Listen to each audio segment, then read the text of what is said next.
Hello guys, welcome to Vidyami. आज का हमारा लेक्चर रहेगा सुपरपोजिशन थ्योरम के प्रॉब्लम्स के बारे में। जो भी उस पे बेस्ड क्वेश्चंस होंगे वो हम देखेंगे। पिछले वाले लेक्चर में हमने पढ़ा था सुपरपोजिशन थ्योरम। एक बार क्विक रिवीजन उसका कर लेते हैं। क्या था वो?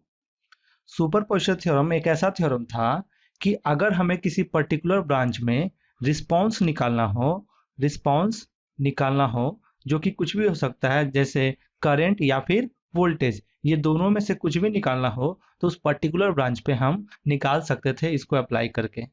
सुपरपोजिशन थ्योरम के लिए आपको तीन चीज हमेशा रहना चाहिए उसमें, जो कि बिल्कुल मैंडेटरी है। वो सर्किट जो हो वो कैसा होना चाहिए? लीनियर। दूसरा क्या होना चाहिए? बाइलेटरल। एंड तीसरा क्या होना चाहिए था? More than one source. One source मतलब कि आपका वहां पे दो या दो से ज्यादा सोर्स अवेलेबल होना चाहिए। वो या तो वोल्टेज सोर्स हो सकता है या फिर करंट से सोर्स हो सकता है या फिर उसका मिक्सचर हो सकता है, ठीक है। बट दो सोर्स या दो से ज्यादा होना चाहिए। तो ये तीन कंडीशन अगर है, अगर ये तीन वैलिड है, तो वहां पे सुपरपोजिशन थ्योरम अप्लाई होगा, अदरवाइज नॉट एप्लीकेबल। और रिस्पॉन्स हम उससे निकालते थे उस पर्टिकुलर ब्रांच पे। कैसे निकालते थे? सपोज एक एग्जांपल लेते हैं कि ये आपका वोल्टेज सोर्स दिया हुआ है, ये रेसिस्टेंस है, सपोज यहाँ करंट सोर्स है, एंड ये शॉर्टेड है, यहाँ पे फिर से रेसिस्टेंस है, और ये आपका इससे ज्वाइंट हो गया। ये वोल्टेज सोर्स V है, ये I है, ये R1 है, एंड ये क्या है? R2 है। तो अगर ये सर्किट है और अगर हमें बोले कि ये वाले करंट में I का वैल्यू निकालिए, तो कैसे निकालते थे? सबसे पहले किसी एक सोर्स को एक टाइम पे पकड़ के रखते थे, मतलब उस पर हम काम करते थे, और बाकी को हम शॉर्ट या फिर ओपन करते थे। जैसे वोल्टेज सोर्स अगर दिया रहेगा, उस एक्टिव सोर्स के अलावा जो भी सोर्सेस होंगे, अगर वो वोल्टेज सोर्स है तो उसको हम शॉर्ट करते थे, एंड अगर करंट सोर्स है तो उसे हम क्या करते थे? ओपन करते थे, ठीक है। तो हम सपोज कि इस वाले सोर्स के वजह से जो भी इसमें करंट फ्लो हो रहा है, मतलब ये वाला करंट को आपको, ये वाला करंट सोर्स को इग्नोर करना है, और ये मान के चलना है कि ये वाला जो वोल्टेज सोर्स है, ये कितना आपका करंट यहाँ पे इस वाले रेसिस्टेंस पे आ रहा है, इस सोर्स की वजह से, ठीक है। तो क्या करते थे? इसको हम एक्टिव लेते थे, और बाकी जितने भी सोर्सेस होते थे उस वोल्टेज सोर्स को शॉर्ट एंड करंट सोर्स को ओपन करते थे। तो इसके अलावा ये करंट सोर्स है, तो इसको हम क्या करते थे? ओपन सर्किट करते थे। यहाँ पे ये क्या होता था? ओपन हो जाता था, ठीक है। तो उस कंडीशन में इस वोल्टेज सोर्स के अकॉर्डिंग कितना करंट इसमें जा रहा है वो कैलकुलेट करते थे, जिसका वैल्यू सपोज I1 हमने निकाल लिया। अब अब ये वाला सोर्स पे हम काम करेंगे, तो ये वाला जो वोल्टेज सोर्स है उसको हम क्या करेंगे? शॉर्ट कर देंगे। जब शॉर्ट करते थे इसको, तो इस वाले करंट सोर्स के वजह से इस वाले रेसिस्टेंस में कितना करंट का फ्लो हो रहा है वो कैलकुलेट करते थे। सपोज उसका हमने करंट का वैल्यू निकाला, क्या? I2। तो सुपरपोजिशन थ्योरम क्या कहता था कि जब पर्टिकुलर सोर्स का पर्टिकुलर उसके वजह से जो भी करंट आ रहा है, हम अगर उसे हमें निकालना होगा उस पर्टिकुलर ब्रांच में करंट, तो जो भी आपने उस पर्टिकुलर सोर्स का करंट निकाला है उसका एल्जेब्रिक सम आपको करना है। That means I is equal to I1 plus I2। अगर आप ये निकाल देंगे तो आपका ये करंट का वैल्यू इसमें आ जाएगा, है ना। तो यही बात था। तो ये आपका क्विक रिवीजन हो गया सुपरपोजिशन थ्योरम का। अब कुछ क्वेश्चन देख लेते हैं सुपरपोजिशन थ्योरम पे बेस्ड, ठीक है। तो क्वेश्चन नंबर 30 क्या है? For the given circuit calculate the value of IA यहाँ पे है, तो ये कैलकुलेट करना है यूजिंग द सुपरपोजिशन थ्योरम। तो हमें क्या करना है? सपोज कि यहाँ पे कितने सोर्स हैं? एक सोर्स यहाँ है, एक सोर्स यहाँ पे, दो सोर्स हैं। तो एक सोर्स को यहाँ पे पहले एक्टिव रखेंगे, तो बाकी को हम क्या करेंगे? वोल्टेज सोर्स को हम करेंगे short, short, and current source को हम क्या करेंगे? ओपन, ओपन करेंगे। तो अगर हम सिर्फ इस वाले को लेते हैं एक्टिव, मतलब इसके वजह से जो भी करंट इसका फ्लो होगा इस ओर, तो वो करंट हम निकालेंगे। उसका नाम हम ले लेते हैं, मान लीजिए IA1, ठीक है। और फिर इसको हम छोड़ के जब इस वाले सोर्स को एक्टिव लेंगे, तो इसको हम क्या करेंगे? करंट सोर्स है तो ओपन करेंगे। तो इसके वजह से जो भी, इस वोल्टेज सोर्स के वजह से जो भी करंट इसमें जाएगा उसको हम नाम ले लेते हैं IA2। तो फिर उसका एल्जेब्रिक सम करेंगे तो हमारा IA निकल जाएगा। तो पहले हम क्या करते हैं कि एक बार हम इसे लेते हैं, इस वाले सोर्स को एक्टिव लेते हैं, और फिर दूसरी बार हम इस वाले सोर्स को एक्टिव लेते हैं और उसका हम सर्किट डायग्राम पहले बना लेते हैं। तो इस तरह से दोनों सोर्सेस के लिए हमारा सर्किट डायग्राम कुछ इस तरीके से बनेगा। अगर हम ये एक्टिव लेते हैं, दैट मीन्स 2 एम्पीयर एक्टिव लेते हैं, तो ये वाला हो जाएगा वोल्टेज सोर्स शॉर्ट, जो कि देखिए यहाँ पे शॉर्ट हो गया है। और अगर ये वाला एक्टिव सोर्स लेते हैं, 10 वोल्ट एक्टिव सोर्स लेते हैं, तो जो करंट सोर्स है वो क्या हो जाएगा, ओपन। तो यहाँ पे हमने दो सोर्स की वजह से दो सर्किट डायग्राम हमने बना लिया। अब क्या करेंगे कि करंट आप यहाँ पे देखो कितना एम्पियर का फ्लो हो रहा है, 2 एम्पियर, 2 एम्पियर। तो यहाँ से दो जगह करंट डिस्ट्रीब्यूट होगा, एक ऊपर की ओर जाएगा 5 ओम में और एक नीचे की ओर जाएगा 5 ओम में, ठीक है। तो हमें ये दोनों करंट निकालना है। कैसे निकालेंगे आप सोचो। यहाँ पे सिंपल सा क्या करना है, हमें करंट डिवीजन रूल लगाना है और इजिली हमारा निकल जाएगा। सपोज हम इसको नाम देते हैं IA1 एंड इसमें जो वोल्टेज के चलते जा रहा है, इसमें ये वोल्टेज आपका पॉजिटिव है, तो ये ऊपर की ओर करंट फ्लो करेगा। दैट मीन्स एक इधर डिस्ट्रीब्यूट होगा और एक नीचे की ओर डिस्ट्रीब्यूट होगा। फिर ये करंट नीचे की ओर आएगा और ये नीचे इधर जाएगा क्या, करंट बिल्कुल नहीं जाएगा, क्योंकि यहाँ पे क्या है, ओपन है। ये क्या है आपका, ओपन है, तो ओपन में करंट फ्लो करेगा ही नहीं। तो यहाँ पे पूरा जो करंट आया वो करंट किधर की ओर जाएगा, नीचे की ओर, और जिसको हम मान लेते हैं IA2। तो हम कैलकुलेट करते हैं सबसे पहले IA1 कितना होगा, IA2 कितना होगा। तो IA1 निकालते हैं CDR, करेंट डिवीजन रूल के थ्रू, ठीक है। कैसे निकालेंगे, जैसे ये वाला करंट आपका टोटल करंट है, क्योंकि यही टोटल करंट 2 एम्पियर आपको ऊपर भी जा रहा है और नीचे भी हो रहा है, मतलब ये 2 एम्पियर डिस्ट्रीब्यूट हो रहा है, ठीक है। तो यहाँ पे अगर हम निकालते हैं इसके लिए IA1 के लिए, तो IA1 is equal to, current distribution rule क्या कहता है कि अगर किसी पर्टिकुलर का करंट निकालना है तो सबसे पहले टोटल करंट से मल्टीप्लाई करो, that means total current I, and आपका जो भी टोटल रेसिस्टेंस है वो नीचे होगा। तो ये रेसिस्टेंस एंड ये रेसिस्टेंस दोनों में डिस्ट्रीब्यूट हो रहा है, that means this plus this. तो यहाँ पे कितना हो जाएगा, 5 प्लस 5, है ना। और ऊपर कौन सा रेसिस्टेंस होगा, जब करंट डिवीजन रूल लगाते हैं तो वो अपोजिट वाला जो रेसिस्टेंस हो जिसमें हमें निकालना है वो रेसिस्टेंस हम पुट नहीं करते ऊपर में यहाँ पे आपको जो अपोजिट वाला, ये वाला में निकालना है, बट इसका अपोजिट कौन सा है, ये वाला। तो आपको वो वाला पुट करना है। तो यहाँ पे कितना पुट होगा, जबकि यहाँ पे वैल्यू सेम है इसलिए आपको थोड़ा ध्यान देना है। तो यहाँ पे क्या है, 5 होगा। एंड टोटल करंट आपका कितना है यहाँ पे, तो 5/10 इंटू टोटल करंट यही है ना 2 एम्पियर। तो ये 2 एम्पियर आपका टोटल करंट हो गया। तो यहाँ से कितना हो जाएगा आपका 1 एम्पियर, मतलब IA1 का वैल्यू आ गया कितना, 1 एम्पियर। तो हमें यही निकालना था कि इस वाले करंट सोर्स के वजह से इसमें कितना करंट आ रहा है, जो कि कितना आया, 1 एम्पियर। अच्छा, ये करंट डिवीजर यहाँ पे नहीं भी लगाते तो हम माइंड लगा के यहाँ पे कुछ लॉजिक लगा के हम निकाल सकते थे कि इसमें करंट कितना जाएगा। चूंकि ये देखिए 2 एम्पियर का रेसिस्टेंस है, ठीक है।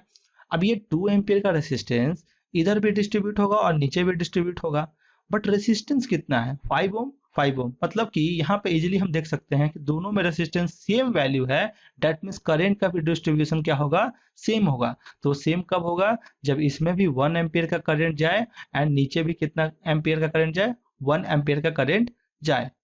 ओके, अब ये बताइए कि IA1 जो करंट का डायरेक्शन निकला ये वाला, ये किधर की ओर डायरेक्शन है, तो इधर से आ रहा था टोटल करंट, एक ऊपर गया एक नीचे, मतलब करंट का डायरेक्शन किधर की ओर है, नीचे की ओर। तो यहाँ आपको डायरेक्शन हमेशा याद रखना है कि डायरेक्शन देना है, अदरवाइज गलती कर बैठोगे जब आप अलजेब्रिक सम लगाओगे। सो यहाँ पे अब हम देखते हैं यहाँ पे करंट हम ये वाला IA2 कैसे निकाल सकते हैं। तो ये देखिए आप 10 वोल्ट का आपका यहाँ पे वोल्टेज है एंड यहाँ दो रेसिस्टेंस है और ये तो ओपन है, तो मतलब इसको तो इग्नोर करना है आपको। तो दो रेसिस्टेंस है जो कि सीरीज में है एंड उसके बाद जो भी इसका कॉम्बिनेशन आएगा वो इसके साथ क्या हो जाएगा, पैरेलल में हो जाएगा। That mean this plus this, series में क्या होता है, जुटेगा, तो कितना हो जाएगा 10 ओम। आप इमेजिन करो इसका जो कॉम्बिनेशन होगा वो कितना होगा, 10 ओम। अब ये 10 ओम जो है वो पैरेलल है इस 10 ओम के साथ, तो इसका कितना हो जाएगा 10 into 10 upon 10 plus 10 is equal to 100/20 is equal to 5 ohm, है ना। तो ये आपका इक्विवेलेंट रेसिस्टेंस आ गया। दैट मीन्स करंट कितना होगा, तो इसमें करंट सपोज अगर हम मान लेते हैं, कुछ भी मान लेते हैं, हमको करंट निकालना है ना, तो I इज इक्वल टू ये वाला करंट, ठीक है। तो ये वाला करंट कितना होगा, I is equal to V/R। V है आपका 10 एंड R आपने अभी निकाला 5 है ना। तो कितना हो जाएगा 2 एम्पियर। मतलब इसमें से करंट का फ्लो कितना हो रहा है, 2 एम्पियर का करंट फ्लो हो रहा है। अब यहाँ पे आप देखिए कि यहाँ पे 5 ओम है एंड 10 ओम है, तो ये वाला टोटल करंट आपका हो गया 2 एम्पियर, और ये करंट डिस्ट्रीब्यूट होगा इधर लेफ्ट में एंड बॉटम में, है ना। तो दो रेसिस्टेंस में जब फ्लो होगा करंट, दैट मीन्स यहाँ पे फिर से करंट का डिस्ट्रीब्यूशन आएगा। दैट मीन्स आपको फिर से क्या लगाना है, सी डी आर। तो आपको कौन सा करंट निकालना है, ये वाला करंट निकालना है ना, और ये सेम करंट इसमें भी फ्लो हो रहा है क्योंकि ये ओपन सर्किट है। दैट मीन्स यहाँ पे हम क्या करेंगे, आई ए टू का वैल्यू हमें निकालना है। दैट मीन्स टोटल करंट कितना है, 2 एम्पियर। तो 2 से किया, उसके बाद नीचे होगा टोटल रेसिस्टेंस। दैट मीन्स ये वाला जो टोटल करंट दोनों रेसिस्टेंस में डिस्ट्रीब्यूट हो रहा है उसको आपको जोड़ना है। अब इसका मतलब ये नहीं कि ये रेसिस्टेंस सिर्फ 5 ओम प्लस 10 ओम, आप गलती कर बैठोगे, है ना। तो यहाँ पे क्या करना है कि ये जो टोटल जो रेसिस्टेंस है ये पूरा आपको करना है, मतलब सीरीज में है ना, तो 5 प्लस 5 कितना हो जाएगा, 10। तो ये आपका टोटल रेसिस्टेंस होगा। तो 10 प्लस ये वाला रेसिस्टेंस कितना होगा, 10, और ऊपर वाला जो रेसिस्टेंस है वो कौन सा होगा, अपोजिट। तो यानी कि हमें इसमें करंट निकालना है तो इसका अपोजिट ये वाला है, तो इसका रेसिस्टेंस ऊपर पुट करेंगे, 10 रखेंगे, कितना हो जाएगा 10/20, और ये होगा 2, तो ये कितना हो जाएगा 10, ये हो गया 1 एम्पियर। दैट मीन्स यहाँ पे आपका करंट का वैल्यू बॉटम की ओर, नीचे की ओर डायरेक्शन आया, जो कि कितना वैल्यू है, 1 एम्पियर। सो अब हम क्या करेंगे, तो हमें लगाना है अलजेब्रिक सम, है ना। तो अलजेब्रिक सम ही लगाना है, तो क्या होगा, I total current is equal to क्या हो जाएगा, आई ए निकालना है ना, तो I A is equal to ये वाला करंट, टोटल करंट, इसके वजह से करंट कितना आया था, I1, एंड उसका डायरेक्शन क्या था, उसका डायरेक्शन था बॉटम की ओर, और प्लस ये वाले सोर्स की वजह से करंट कितना आया था, I2, और उसका डायरेक्शन क्या था, बॉटम की ओर। दैट मीन्स दोनों का डायरेक्शन सेम है, मतलब साइन आप सेम ले सकते हो। तो यहाँ पे कितना हो जाएगा, I A1 का वैल्यू आया था 1 एम्पियर एंड I A2 का वैल्यू आया था 1 एम्पियर, तो 1 + 1 इज इक्वल टू 2 एम्पियर, है ना। तो तुरंत आपका यहाँ पे आंसर आ गया, IA इज इक्वल टू, ये इसका आंसर होगा, IA is equal to 2 ampere answer होगा, है ना। तो ये आपका बन गया, इजी था ना, ठीक है। अब नेक्स्ट क्वेश्चन देख लेते हैं, क्या है next question, use the superposition theorem to find V in the circuit given.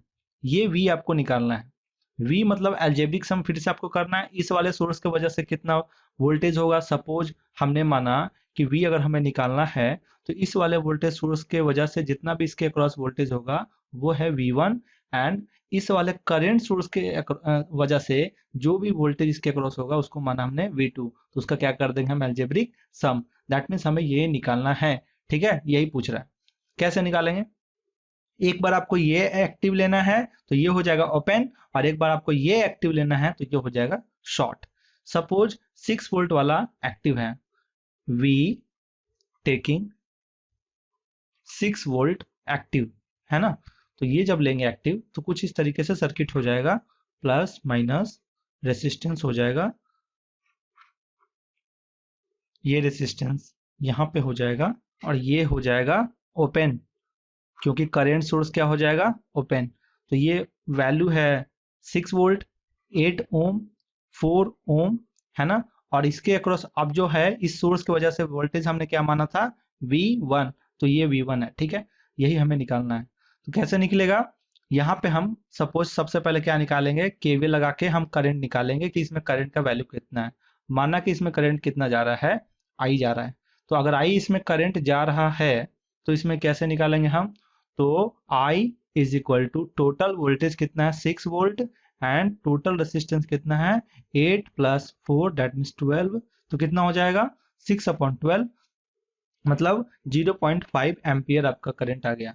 जब 0.5 एम्पियर करंट इसमें फ्लो करेगा तो फिर हम इजीली वोल्टेज निकाल सकते हैं, वो कितना होगा, वो होगा I इंटू आर। तो I है 0.5, 0.5 इंटू आर कितना है 4, दैट मीन्स यहाँ पे वोल्टेज हो जाएगा इसके क्रॉस 2 वोल्ट। तो हमारा ये जो वोल्टेज है यही हमारा क्या है, V1 है। समझ में आया क्या, V1 is equal to I into R, I हमने यहां से निकाला और आर को मल्टीप्लाई किया तो 2 वोल्ट आ गया। अब हम सेकंड कंडीशन देखते हैं, सेकंड कंडीशन कैसे होगा। अब ये वाला एक्टिव लेते हैं, तो ये जो 6 वोल्ट है इसको हमको क्या करना है, शॉर्ट करना है। तो हो जाएगा यहाँ पे कैसे, कुछ इस तरीके से हो जाएगा। 8 ओम का रेसिस्टेंस है, ये शॉर्ट हो गया, और कुछ इस तरीके से रेसिस्टेंस है, और ये करंट सोर्स जुड़ गया, है ना। और 3 एम्पियर का इसका वैल्यू है, ये है 4 ओम, ये है 8 ओम। एंड इसके अक्रॉस अब जो इस सोर्स की वजह से जो वोल्टेज इसके अक्रॉस होगा वो क्या होगा, V2, है ना। तो ये हम निकालते हैं, कैसे निकालेंगे बताओ। करंट इसमें 3 एम्पियर का गया क्या, तो जब 3 एम्पियर का करंट इसमें गया तो दो जगह करंट का डिस्ट्रीब्यूशन होगा, एक लेफ्ट साइड में, एक बॉटम साइड में। तो इस पे हम लगा सकते हैं। अब हमें किस वाला करंट चाहिए, voltage V2 is equal to I into R, तो हमें इसका करंट चाहिए। तो हम निकालते हैं, सपोज इसको हम मान लेते हैं I2 करंट। तो I2 current is equal to कैसे निकलेगा, I2 निकलेगा टोटल करंट कितना है, 3 एम्पियर। टोटल करंट यही तो डिस्ट्रीब्यूट हो रहा है, टोटल करंट। और इसमें जो टोटल रेसिस्टेंस है नीचे, कितना टोटल रेसिस्टेंस कौन कौन सा होगा, ये एंड ये। तो 4 प्लस 8 मतलब 12। एंड इसमें जो रेसिस्टेंस का वैल्यू होगा वो अपोजिट वाला रेसिस्टेंस का वैल्यू होगा ऊपर में, दैट मीन्स 8। तो कितना हो जाएगा 4, एंड ये हो जाएगा 2 एम्पियर। इसमें करंट आया 2 एम्पियर, तो वोल्टेज कितना आएगा, वोल्टेज आएगा I into R, that means V2 is equal to I2 into R. और I2 का वैल्यू हमने निकाला 2 और R का वैल्यू है 4, दैट मीन्स 8 वोल्ट, है ना। तो यहाँ से हमारा वैल्यू आ गया, वो कितना आया बताओ, V is equal to V1 plus V2, that means इस वाले वोल्टेज सोर्स के वजह से जो भी वोल्टेज का वैल्यू यहाँ पे V1 आया, एंड इस वाले करंट सोर्स की वजह से इसके अक्रॉस जो भी वोल्टेज आया जो कि V2 है, दोनों का एल्जेब्रिक समेशन। तो एल्जेब्रिक समेशन जब किए तो 2 plus 8 is equal to 10 volt. तो ये आपका हो गया क्या आंसर। इजी था ना, वॉरी करने की जरूरत नहीं है, आपको अच्छे से समझना है, इजिली बन जाएगा, ठीक है। ओके, नेक्स्ट क्वेश्चन देख लेते हैं। नेक्स्ट क्वेश्चन क्या है, For the given circuit, calculate the value of I using the superposition theorem। तो आपको यहाँ पे कैलकुलेट ये वाला करना है। तो आप कैसे निकालोगे, तो I इज इक्वल टू, हम ये कर सकते हैं, कितने सोर्सेस हैं, एक सोर्स, दो source and 3 source. That means इसके वजह से इसमें करंट जाएगा I1, ठीक है। और इसके वजह से इसमें करंट जाएगा I2 प्लस इसके वजह से इसमें करंट फ्लो होगा जो कि हम मानेंगे I3। मतलब अगर हमें ये I1 I2 I3 निकल जाएगा तो हमें I निकल जाएगा। कैसे करेंगे, इस वाले वोल्टेज सोर्स को एक्टिव लेंगे तो ये वाला हो जाएगा ओपन, एंड ये हो जाएगा ओपन। दोनों करंट सोर्स है तो ये दोनों क्या हो जाएगा, ओपन। तो सर्किट कुछ किस तरीके से दिखेगा, इमेजिन करो आप। तो कुछ इस तरीके से लिख देता हूं मैं कि यहाँ पे कौन सा हम सर्किट, कौन सा सोर्स हम ले रहे हैं एक्टिव, वो है 4 वोल्ट का। तो we are taking 4 volt active, है ना, 4 वोल्ट एक्टिव सोर्स। तो इस कंडीशन में क्या हो जाएगा, यहाँ पे कुछ इस तरीके से डायग्राम बन जाएगा। ये आपका रेसिस्टेंस हो गया, ये रेसिस्टेंस हो गया, और बाकी सारे क्या हो जाएंगे, ओपन। तो ओपन को हमें बनाने की क्या जरूरत है, ये वाला ओपन हो जाएगा, ये वाला ओपन हो जाएगा, कुछ इस तरीके से ओपन हो जाएगा, है ना। तो ये जब ओपन होगा तो लिखने से फायदा नहीं है, तो ये होगा 4 वोल्ट, और ये 2 ओम, ये हो जाएगा 1 ओम। अब इस वाले सोर्स की वजह से हमने करंट क्या माना, I1। तो I1 इज इक्वल टू कितना आ जाएगा, total voltage 4 upon total resistance, that means 3 is 2 plus 1 that means 3। तो ये हो गया आपका करंट का वैल्यू, है ना। तो ये करंट का वैल्यू जिसका हम लिख सकते हैं 1.33 एम्पियर। अब ये वाला सोर्स को एक्टिव लिए थे, अब की बार लेते हैं ये वाला एक्टिव। तो ये वाला जब एक्टिव लेंगे, अच्छा एक चीज और, इस वोल्टेज सोर्स के कारण करंट का डायरेक्शन किधर आया, पॉजिटिव से निकलेगा, इधर जाएगा, इधर जाएगा, दैट मीन्स नीचे की ओर आएगा। तो इस वाले करंट का डायरेक्शन नीचे की ओर होगा। नाउ अब ये वाला हम एक्टिव लेते हैं, तो टेकिंग 1 एम्पियर एक्टिव सोर्स, है ना। तो अब ये वाले सोर्स की वजह से एक्टिव ले रहे हैं, और ये वाले सोर्स की वजह से इसमें कितना करंट जाएगा वो हम चेक करेंगे। तो जब ये लेंगे तो ये हो जाएगा शॉर्ट, एंड ये हो जाएगा क्या, ओपन। तो कैसे करेंगे, इमेजिन करो, ये वाला ओपन हो जाएगा, डेट मीन्स ये कोई काम का रहा नहीं। तो कुछ इस तरीके से हो जाएगा, ये 1 एम्पियर का करंट फ्लो होगा इसमें, है ना। और ये नीचे की ओर आया, है ना, और ये रेसिस्टेंस 2 ओम का, एक 3 ओम का। ये कितना ओम का है? 3 ओम का। ये कितना है? 2 ओम का। और ये जो वोल्टेज सोर्स है वो शॉर्ट हो गया। शॉर्ट होने के बाद कुछ इस तरीके से होगा, ये ओपन हो जाएगा, ये ओपन हो जाएगा, और ये जो रेसिस्टेंस है ये क्या हो जाएगा? वैल्यू 1 ओम हो जाएगा। और इसमें इस वाले सोर्स की वजह से करंट कितना गया? I2। ये हमें कैलकुलेट करना है, यही तो कैलकुलेट करना है ना। तो जब ये ओपन है दैट मीन्स ये कोई काम का नहीं है, ये वाला पार्ट कोई काम का नहीं। दैट मीन्स 1 एम्पियर का फ्लो हुआ, ये भी 1 एम्पियर, तो इधर भी कितना जाएगा? 1 एम्पियर। अब ये 1 एम्पियर जो है, ये 1 एम्पियर दो जगह में डिस्ट्रीब्यूट होगा, एक नीचे की ओर, एक 2 ओम की ओर, है ना। तो मुझे इधर वाला निकालना है, दैट मीन्स हमें I2 निकालना है। I2 is equal to current division यहाँ पे लगाना है हमें, करंट डिवीजन रूल बहुत इंपॉर्टेंट है ये, तभी जाके सुपरपोजिशन थ्योरम बनेगा। ठीक है, तो I2 इज इक्वल टू कितना हो जाएगा? टोटल करंट, टोटल करंट यहाँ से 1 एम्पियर का निकल रहा है जो कि डिस्ट्रीब्यूट हो रहा है, दैट मीन्स टोटल करंट 1 है। टोटल रेसिस्टेंस नीचे हम पुट करते हैं तो वो कितना है? 2, एंड ये कितना है? 1, दैट मीन्स 2 प्लस 1, 2 प्लस 1। और ऊपर अपोजिट साइड का रेसिस्टेंस, दैट मीन्स इसमें करंट निकालना है तो इसका अपोजिट कौन सा होगा? 2। तो ये कुछ इस तरीके से हो जाएगा, तो 2/3 हो जाएगा। जब 2/3 हो गया, है ना, 2/3 हो गया, तो हम क्या इसका वैल्यू हम निकाल सकते हैं? 0.66 इसका एम्पियर हो जाएगा। और करंट का डायरेक्शन किधर होगा? तो नीचे की ओर करंट का डायरेक्शन है, तो ये हम कुछ इस तरीके से लिख लिए। तीसरा क्या होगा? ये वाले सोर्स को एक्टिव लेते हैं तो ये हो जाएगा ओपन, ये हो जाएगा शॉर्ट। तो कुछ इस तरीके से दिखेगा। ये मैं यहाँ बना देता हूँ, 2 ओम का रेसिस्टेंस, 3 ओम का रेसिस्टेंस, इसको मैंने एक्टिव लिया, है ना, और ये हो जाएगा शॉर्ट, और कुछ इस तरीके से बन जाएगा। ओके, और अब इसके वजह से यहाँ पे वैल्यू है 2 ओम, ये है आपका 3 ओम। अब इस वाले करंट सोर्स 3 एम्पियर की वजह से इसमें कितना करंट का फ्लो हो रहा है उसको हमने माना क्या? I3। तो वो कैलकुलेट कर लेते हैं। तो यहाँ पे करंट जा रहा है 3 एम्पियर का, और यही 3 एम्पियर डिस्ट्रीब्यूट हो रहा है लेफ्ट साइड में और एक बॉटम साइड में। तो हमें I3 निकालना है, तो I3 कैसे निकालेंगे?